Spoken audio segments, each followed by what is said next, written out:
going on, guys? Today is the first episode of Short Side Wristers for NHL 20, and today we're going to discuss the 5 reasons that...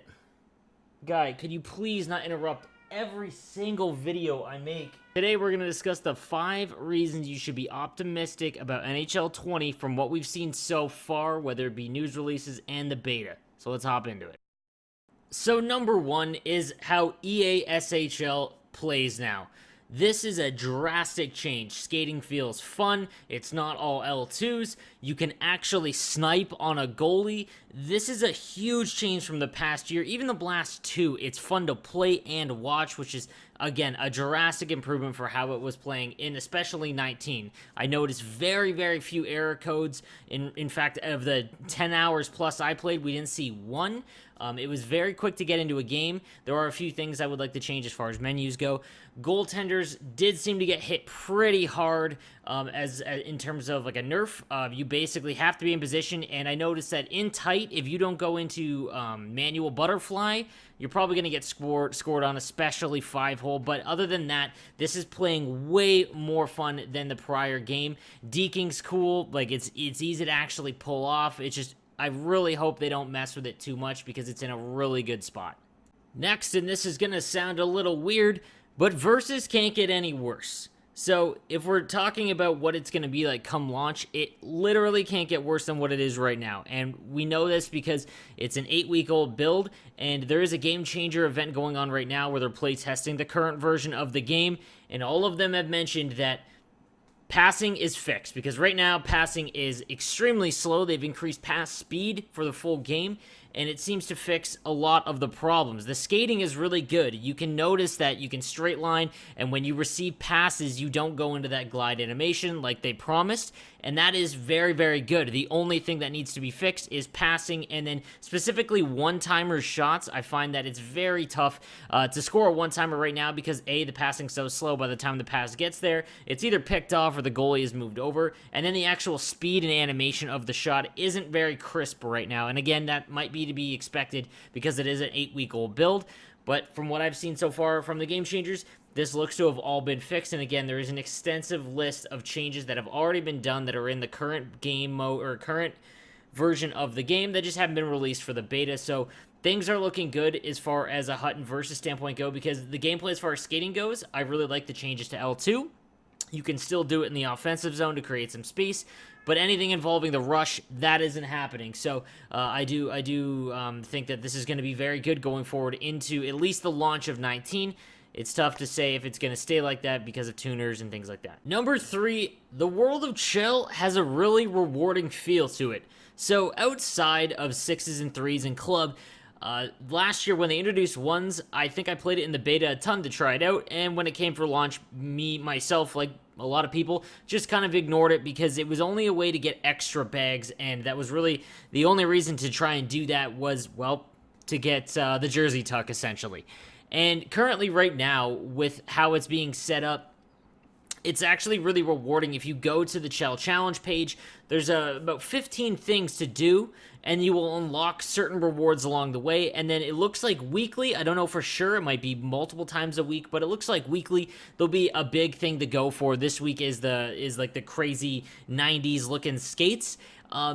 If even though they seem pointless and they're all purely cosmetic, but if they put in, let's say, those autographed jerseys, for example, that you can wear while you're playing 1s or 3s or anything like that, drop-ins, it gives you a reason to grind it or play it. I find that without a rewarding thing in any of the game modes, Draft Champion specifically, there's really no urge to play it, because unless it's insanely fun, 1s is cool, but it loses its kind of gimmick because it's nothing like the actual rest of the game. It's just something cool, kind of a gimmicky mode.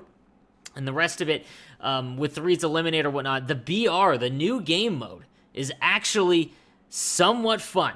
I don't know if because there's stakes, whether it be getting the championship bag that gives you the gear and whatnot, like the swag that says Eliminator or 1's champion, things like that. But they're just, when I was playing it on stream the other day, there just felt like added pressure, and I don't know if that's just inherently because of BR, knowing that if you get to the final round, you lose, you got to start all over again, and that might fade as well. But this feels a lot different than last year, because last year was like, here's a new mode, play it, and that's it. There was nothing. It's like an arcade. There was nothing rewarding from it. And I think that this year's version of World of Chell, with all of the rewards and things that you can unlock, this might actually be a lot more fun. The one thing I do need to mention, I hope they switch to a progression system where the big sought-after items, Jersey Tuck specifically, can be obtained through things like that. I have no idea if it will.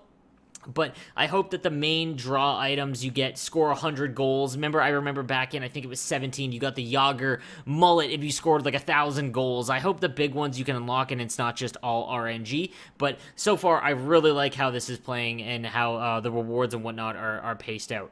Number 4, the HUT content. Now, we haven't really gotten much info on Hockey Ultimate Team for NHL 20. I did in my last video. I showed you guys all of the current announced cards, and obviously the new cosmetic changes, whether it be the cards themselves or that new kind of overlay and sound blast that happens when you pack a legend, which is sick, by the way.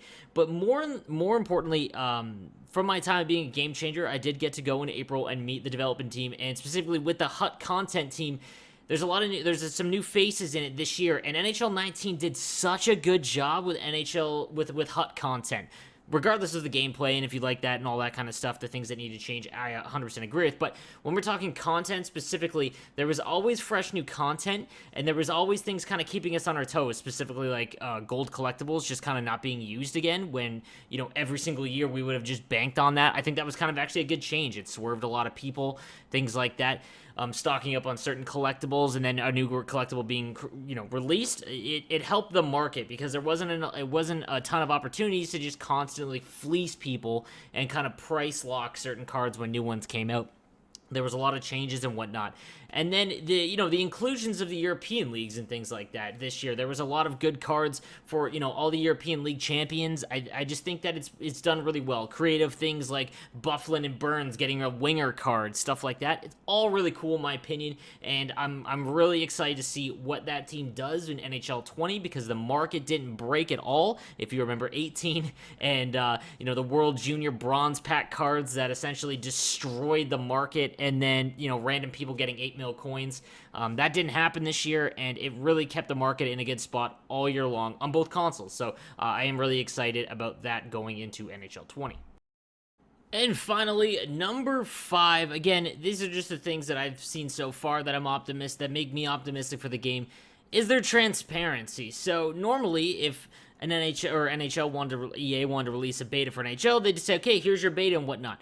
They knew that they were using an older build for this. They released an article saying, hey, we're being completely open here. It's an 8-week-old build. But then they included every single fix that is already done for the game, that you can spend, an hour going through to read all of the improvements and fixes that they've already done. Not only that, they released the beta, so we got a general sense of certain things that have been implemented in the game, like rebound control being pretty good for goaltenders, or, the removing of L2 on the rush, things like that. Six's gameplay being in a pretty good spot. They also brought out the game changers post-beta to actually test the full version of the game, to take our feedback, combine it with what they're seeing with the final finished product, and then, hopefully using that information and producing a product come launch that is extremely fun and, much better than prior years. So guys, again, that is just my 5 things that make me optimistic for the game so far from what we've seen. Obviously, that's going to change with new stuff that gets released and whatnot. The hype is pretty real. Versus is in a really bad spot. But again, because they've been transparent, we know the problems, and they are being and already have been addressed. So hopefully come launch, we're going to see a really polished product. So guys, let me know what you guys think, what you guys have liked so far, what you haven't in the comments section. I want to discuss a little bit, and if you have anything that has been broken as far as bugs, things like that, please send me a DM on Twitter at NoSleevesGaming so I can send it over to the Game Changer chat and hopefully get that bug fixed come launch. So guys, again, thank you for watching. I'm NoSleeves12. Please subscribe to the channel. You're going to get content constantly. Have a good one.